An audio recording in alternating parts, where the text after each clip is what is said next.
welcome back to another video. My name is Tally and it's very good to be back. So I've been gone for 2 weeks. I think I've mentioned this in a lot of my videos.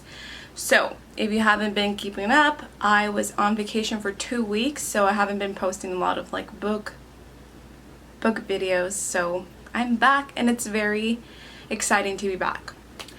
It's been a long, hectic week. It's been a week since I came back from my vacation and I'm barely doing laundry and unpacking. On Wednesday, it was my birthday and I was in a car accident, but nothing bad happened. For today's video, I will be showing you guys my July wrap-up. I know I'm very late. It's almost September and it's very surprising.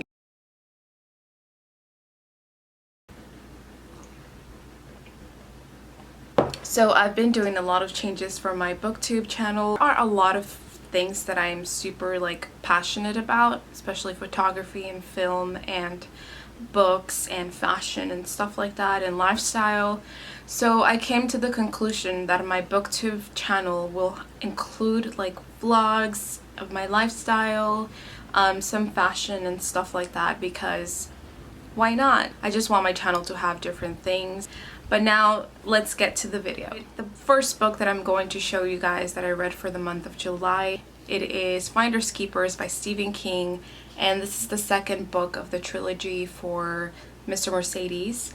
So if you have not read the Mr. Mercedes trilogy, I do recommend you do so because it's a freaking great storyline. Makes it even better is that Stephen King begins the book with a whole different perspective of different characters. And I expected him to begin the story with Brady Hartsfield, what happened to him after the first book. So if you haven't read the first book, I recommend you reading it before you even read this one. I thought that Stephen King was going to begin with what happened to Brady Hartsfield after what occurred in the last book, which is Mr. Mercedes. But I think that he did a very good job with it in starting with the perspective of different characters and demonstrate a whole different story about a murder. So in Finders Keepers, he actually begins with a part 1 where this kid finds a buried treasure. He begins the story with John Rothstein, and he is an author of a lot of books. He is murdered by Morris and some of his friends, and he collects all the collection of his notebooks which contain his unpublished work. He hides everything away before being locked up for another horrific crime that he committed that same night, I believe, or was it the next night? I'm not very sure. He's released 35 years later and he finds out that someone took the notebooks. But then we are introduced to Bill Hodges, who is the detective of the whole trilogy, who I love so much. Along with his trusted associates, Jerome Robinson and Holly Givney, they start investigating of this different crime that Stephen King introduces in Finders Keepers. So I think I would rate this a 5 out of 5. Stephen King does never disappoint. I'm actually gonna go in order of the month of the last couple days of June and then going towards July. I finished reading I Am Not Your Perfect Mexican Daughter. I'm actually not gonna go towards a lot of this book because I did make a vlog for this book already, and I did rate it a 5 out of 5 because I relate to it a lot. And this book, I actually read it on June 25th and finished reading it on June 27th, I believe. Not read this book, I truly recommend it. Okay, so the third book that I read was actually a YA book, and this is The Day My Mother Left by James Prosek, of a mother who leaves her children and leaves with another man. So I would rate this probably a 3 out of 5 or a 2 out of 5. Yeah, a 2 out of 5 just because the ending was not very straightforward. I read What to Say Next by Julie Buxbaum. It's about 2 teenagers who are the complete opposite, but for some reason they do attract, always figuring out what to say next. Because it's very complicated because of the boy whose name is David, and one doctor thought that he might have Asperger's, but Asperger's is now in the DSM-5, which is considered to be high-functioning autism. So he's very smart. People are very mean to him because he's different, and which really like upset me. The main reasons why I even read this book is because I do work with kids with autism, and I do have, or a student, I'm not going to say it's his name, I'm not going to include a lot of information about it.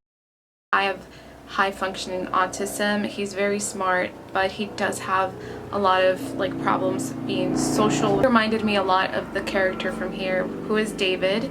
David later meets Kit, who her dad passed away in a car accident. She starts sitting on David's table, and David finds it weird, and he begins talking to her, and they eventually become friends. Other than that, I really enjoyed finishing and reading this book. I read was Six of Crows. I probably mentioned it on a lot of my videos for Reading Rush, so I did finish reading this for Reading Rush by Leigh Bardugo, and I rated this a 5 out of 5, of course.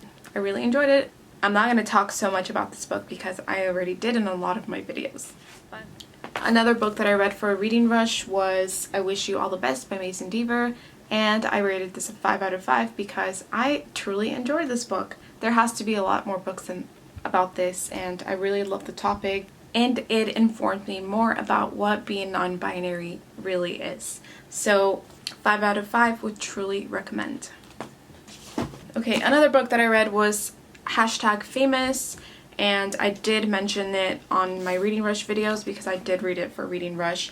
I would probably rate this a 2 out of 5. This is by Gilly Gagnon. She's the author of a lot of young adult novels, and from reading a lot of young adult novels, I think this is my least favorite for a lot of reasons, and we're obviously going to have different opinions about it, and that's totally fine, but it is about a girl who accidentally made a boy famous on kind of like Twitter. I just didn't really enjoy it like I wish I could have. Also read Carrie by Stephen King. I listened to it on the audiobook. I also read The Devil Wears Prada, and I would probably rate this a 5 out of 5 as well because I love the movie, I love the book, and it's amazing. Alright guys, that is all for today. Thank you for joining me and sticking around all the way to the end of my July, kind of June wrap up, but I hope you guys enjoyed my video. Sorry if I wasn't very informative and I was kind of like rushed, but these are the books that I read for the month of July. I'll see you guys next time, and take care. Bye!